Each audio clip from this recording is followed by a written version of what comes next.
BJP और शिंदे गठबंधन को बहुमत मिला है।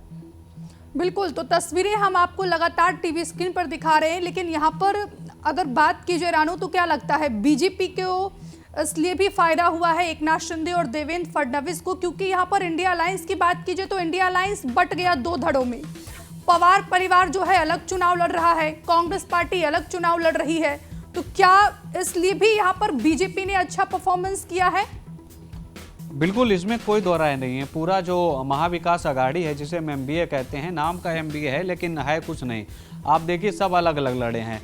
जो पहले अलग लड़ते थे वो एक हो गए। आप देखिए राज ठाकरे हैं, उद्धव ठाकरे जो वर्षों से अलग रहे हैं, लेकिन वो इस निकाय चुनाव में एक हो गए और उन्हें इसका फायदा भी मिला कि 70 सीटों पर उन्होंने मुंबई में ठाकरे ब्रदर्स ने बढ़त बना रखी है। लेकिन आप देखिए कांग्रेस अलग लड़ी, एनसीपी शरद पवार गुट वो अलग लड़ा, यानी पूरा जो गठबंधन था वो तितर बितर नजर आया। दूसरी तरफ जब आप महायुति में जाएंगे तो अजीत पवार की जो एनसीपी है उसको अगर आप छोड़ दीजिए, बाकी शिंदे गुट वाली शिवसेना और जो भारतीय जनता पार्टी है वो ज़्यादातर गठबंधन में लड़ी हैं और उनको फायदा मिला है। इसलिए 23 महानगर पालिकाओं में इस वक्त बीजेपी और उनका गठबंधन आगे चल रहा है। तो कहीं ना कहीं एकजुटता रही और एकजुटता का ही ये प्रयास है। और दूसरी अपोजिशन में कई सारी वजह हैं। आप कांग्रेस अलग लड़ी, दूसरा राष्ट्रीय नेतृत्व प्रचार से गायब दिखा, उन्हें लगा ये छोटा चुनाव है, लेकिन ये नहीं पता है कि महाराष्ट्र की महानिकाय चुनाव कितना बड़ा चुनाव होता है, मुंबई के चुनाव कितना बड़ा चुनाव होता है। तो कुल मिलाकर यही सब कई सारी अहम वजह रही हैं। लेकिन अपोजिशन जो है वो ठीकरा फोड़ रहा है चुनाव आयोग पर, भारतीय जनता पार्टी पर, कि जो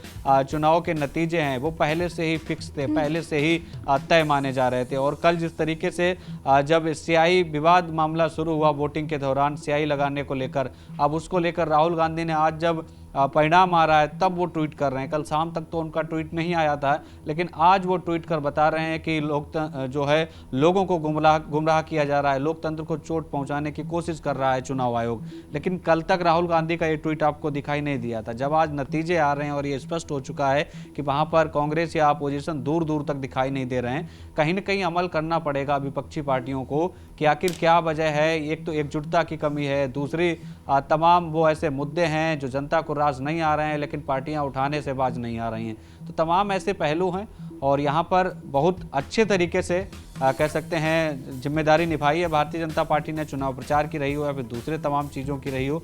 तमाम ऐसे मुद्दे थे वो भी यहाँ पर हावी रहे। तो कुल मिलाकर भाजपा और शिवसेना को यहाँ पर प्रचंड बहुमत मिला है। 29 महानगर पालिका हैं जिनमें जो है 2801 सीटों पर नतीजे आ रहे हैं, क्योंकि हैं तो 2869 सीटें, लेकिन 68 सीटों पर बीजेपी और शिवसेना के कैंडिडेट 3 जनवरी को पहले ही निर्विरोध चुन लिए गए थे, यानी जीत उनकी पहले शुरुआत हो चुकी थी और आज जब परिणाम आया तब भी उनके हक में आ रहा है। बिल्कुल, यहाँ पर तो मुझे रानू जो महाराष्ट्र के मुख्यमंत्री हैं देवेंद्र फडणवीस, जिनको वहाँ की जनता प्यार से देवा भाऊ कहती है, तो मुझे तो उनका एक वो बयान याद आ रहा है। उन्होंने भरे विधानसभा में कहा था कि मेरा पानी उतरता देख मेरे किनारे घर मत बसा लेना, समंदर हूँ दोबारा लौट के आऊँगा।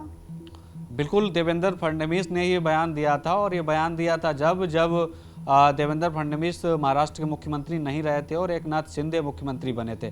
तो आप देखिए वो विधानसभा का दिया गया बयान देवेंद्र फडणवीस का उस समय जमकर वायरल हुआ जब एकनाथ शिंदे डिप्टी सीएम बने और देवेंद्र फडणवीस फिर से चीफ मिनिस्टर बने। ये महाराष्ट्र की ही सियासत में हुआ है और कहीं नहीं। आपने देखा होगा कि जो इंसान पहले चीफ मिनिस्टर रहा हो लगातार, वो डिप्टी सीएम बन जाता है और जो डिप्टी सीएम था वो चीफ मिनिस्टर बन गया और वो भी गठबंधन में एक ही जगह।